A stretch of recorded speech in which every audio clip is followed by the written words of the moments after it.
Let's get started with this Jiffy seed starting greenhouse kit.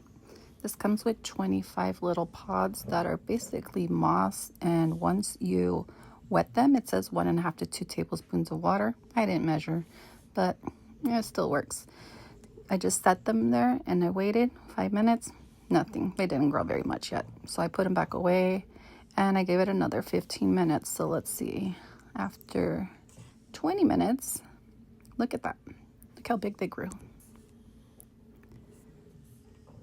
It says 7 times the size. Might be.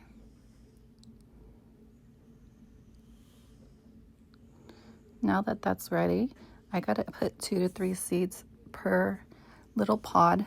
Sometimes they're gonna be more because, let's be honest, seeds are really tiny and some of them stick together. Now, note to yourselves, wear gloves if you're gonna work with chilies. I forgot to, and I ended up burning my eye pretty badly when I rubbed it. Yeah, don't rub your eye with chili. Lesson learned. So as you could see here, I got started with my cappuccino habanero. I got to do a whole row down of 5, so that's going to give me plenty of plants. Now I'm working here with my chocolate habanero. Never tried either of these, so it's pretty exciting. Be extra careful. Look at, it definitely requires some very fine motor skills. So there are the cappuccino habaneros, the chocolate habaneros, and next we're going to work with a yellow Scotch bonnet. These ones are going to have to go sideways because I just do not have 5 rows to go down for each type of chili. So these Scotch bonnets are actually used for jerk chicken, which is the whole reason we're growing these chilies. I could not get access to them when I was going to make jerk chicken, so a friend of mine had some seeds amongst others and said, hey, I'm going to send you these to grow in your garden, so we're going to give it a shot.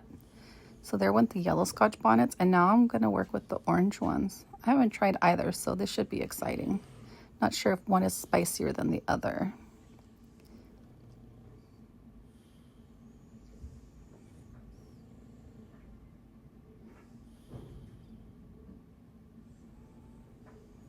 These little bags are so not fun to work with.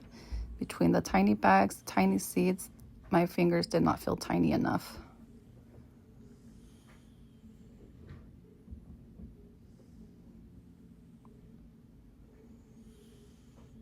Those were my ají limón chilies.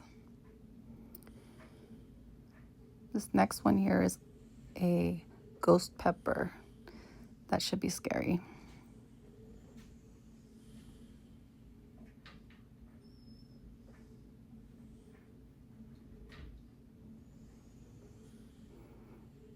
The very last one is going to be another habanero. This one is going to be a teja habanero.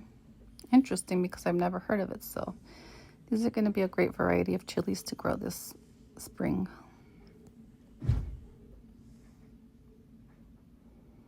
So now that those are all in there, I need to do what I should have done beforehand, which is open the sides of these little pods. Pull the moss open, let the dirt do the covering of the seeds.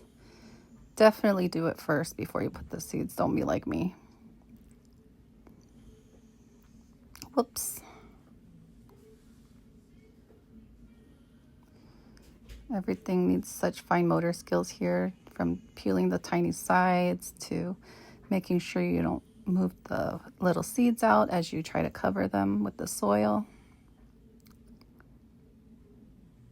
The good thing is this is all one little self-contained kit, so you don't have to worry about making a mess anywhere. If you drop any soil, it's just going to go straight into the little holder, so no mess.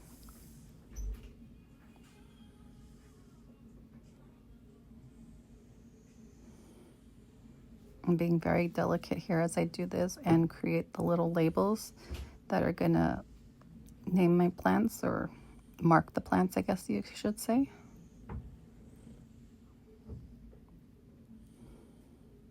This is all very tedious work.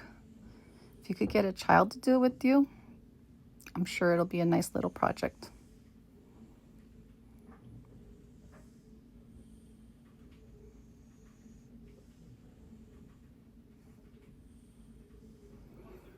have to make sure that each and every one of these little sides are labeled because we don't want to mix up our chili peppers.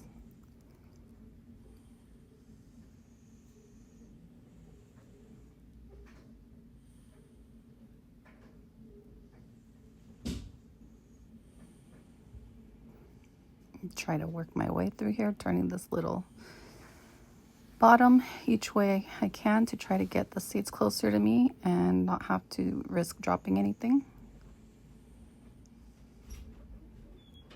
That one's playing a little difficult.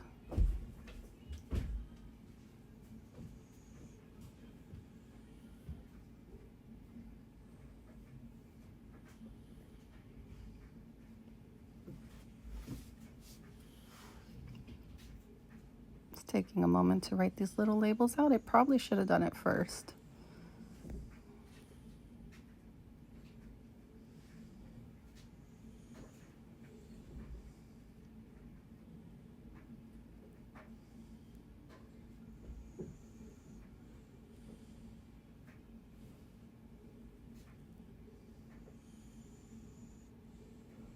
So I got them all labeled and all, and I'm gonna cover it with a little greenhouse top.